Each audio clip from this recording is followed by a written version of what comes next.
Welcome back to Mornings with Granny. I hope you're doing okay today. It's another beautiful day here. It's supposed to be almost 70 today. Sunny out, so I'm going to do some stuff out in the car for a little bit. You know, I hear the most complaints about food prices. So I thought, well, we'll talk about food today. Some frugal ways. And yes, I've said these before, but I'm repeating them now. We have a lot of new subscribers, so we're going to repeat.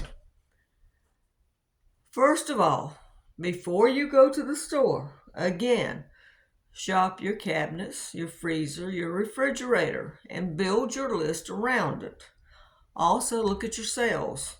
I don't know if you get sales papers like I do, or if you look online. Shop your sales. And be flexible when you go in the store because they might have a manager sale. Look on each aisle. See if you can find markdowns because they spread them out through the store now. So shop your aisles. Go down every aisle. Used to, like I said before, they would put it all in one place. Now they don't. They want you looking. Stick to your budget. If you have $20 to spend, then spend $20. So, I went into the store plenty of times and I've gone in for like $1 Tree the other day. I went in for two things and I found that sale on the soup and the tomatoes. Fortunately, I had the money to stock up on it, so I did. That's why I say be flexible too. And I hear a lot of people complaining about eating leftovers. Please eat your leftovers. You can turn them into something else. You can take baked potatoes, turn them into fried potatoes or mashed potatoes, or you can take, I took mashed potatoes, turn them into potato pancakes. You can use them to thicken soup. You could add beans to soup. And speaking of soups, if you want to really stretch your money, make soups, stews, which is a little bit different, casseroles. Eat a lot of rice mixed with chicken broth and chicken and vegetables. Fried rice is good. Stretch your food out. Use your leftovers. Be creative in what you're making. Be creative in the original meal. Look up recipes. I looked up a recipe the other day I want to try.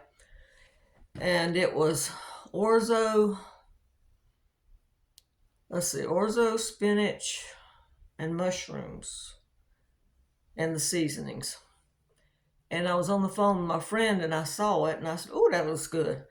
And she said you could make a quiche out of that. Take the orzo out, use eggs. And she was right. Or you could take the orzo out and use rice. Or you could take the orzo out and use a different type of small pasta. You have to look at it and think, what else can I make? If you didn't have, say, orzo and you wanted to use that recipe, well, use something you've already got. If you didn't have spinach, maybe you've got, I don't know, kale or broccoli. Put that in there instead. Think. Look it up. And also learn how to substitute. If you don't have one seasoning, then look up and see what can be used as a substitute that maybe tastes pretty much the same. Or like you saw at Christmas time, I didn't have chili seasoning, so I made my own. You don't have onion soup mix, maybe you've got the components in your spices to make it. See what I'm saying? Learn to substitute. That's one thing I've tried to teach my children. Learn to substitute.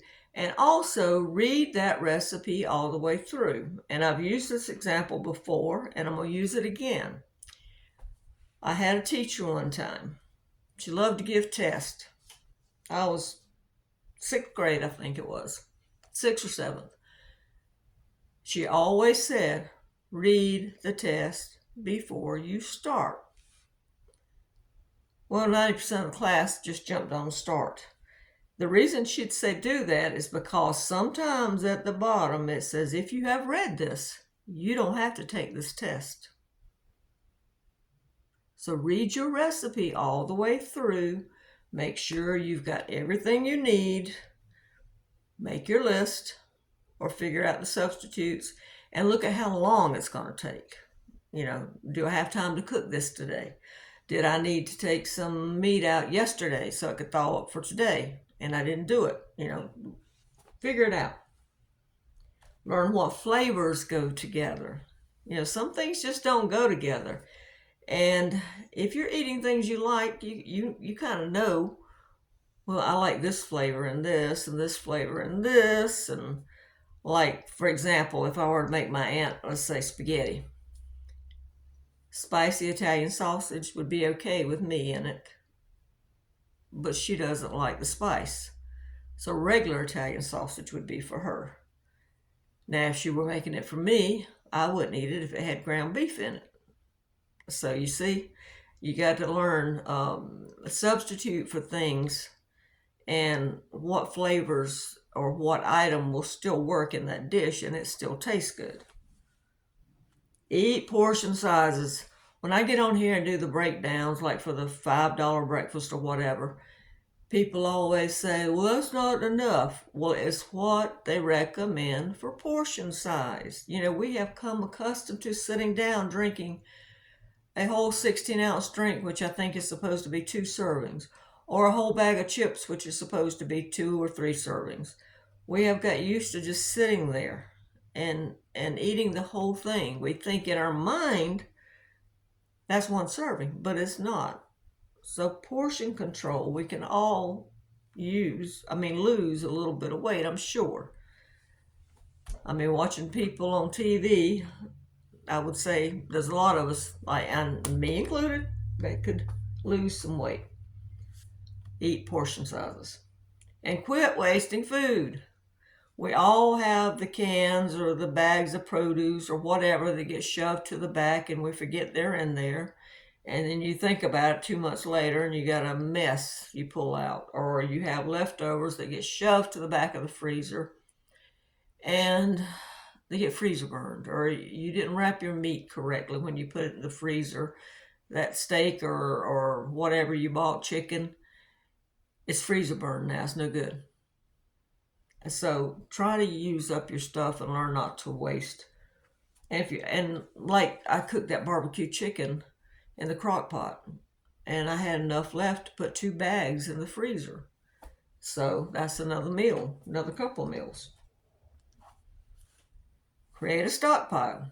We've talked about this, just like when I went to Dollar Tree the other day and bought those items. I didn't need them right now. I had some soup, I had some tomatoes. I was creating a stockpile because it was a good price. Even if it's only $5 a week, try to create a small stockpile. That'll help if you get sick, you lose your job, your spouse loses their job. You never know what's going to happen. So, create a stockpile. And make meals simple. You don't have to have a 5-course meal or a 3-course meal or whatever. You can sit down and eat a bowl of soup and crackers, or a bowl of soup and a sandwich, or a salad and a sandwich, or a piece of pizza and a salad. It does not have to be complex. I hear all the time, and I hear this from my girls too. We're tired. You got crock pots, you got Instapots. When you do cook, make double meals. Put one in the freezer for later. Like I did with the chicken. I didn't have to cook all that chicken, but I did. Prepare ahead. Crock pot, you could prepare the stuff the night before, then set the pot down in your crock pot the next morning. When you get home, you got food. Instapot. Doesn't take that long. You throw it in that Instapot. Time you go upstairs or downstairs or wherever you change at, it's ready. You got a meal. Open a can of beans or something to go with it. Or like I said, slice up some tomatoes or cucumbers or whatever. It does not have to be a lot. Just a simple meal. And sit down and have a meal at the table with your family. Because we tend to, and me being by myself, I do it a lot. Sit in front of the TV and eat. Sit down with your family. Be thankful for what you have instead of thinking about what I don't have. Sit down and enjoy the food. Enjoy your family. Food will taste better. No matter what it is, it's going to taste better when you're sitting there sharing with someone and actually getting their attention, and the phone's not on, the TV's not on. So sit down with your family and be thankful. Take a minute to just be thankful that you're able to have a house, have food, and sit down and eat with your family. I don't care whether you're eating steak or you're eating ramen noodles.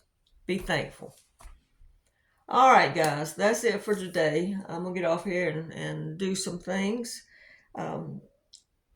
Thank you for all the suggestions for Gizmo. Yes, I've tried the monostat. Yes, I've tried the nystatin, and I've tried the vinegar water. I've tried that. Let's see, what else did someone else ask me? Take him off of grains. He's already off of grains. Somebody said bacon grease. He can't have that. He's allergic to ham. He's allergic to pork. Somebody said something about the allergy test. He's had the allergy test. I'm trying to think of the suggestions. I got a lot of suggestions, and a lot of them we've already tried. The only thing I haven't tried is the put a little bit of yogurt in his food, and I might try that. So thank you for all the suggestions. I appreciate it. And someone said give him a bath and rinse him with vinegar water. That I haven't done. I've took it and took a cotton ball and wiped it on the places that he had, the hot spots or whatever you call it, dermatitis, whatever it is. So I might try again. I was putting a little bit of apple cider vinegar in his drinking water, so I might try that again. It didn't seem to work, but dogs change like we do, so maybe now I'll try it again, see if it works.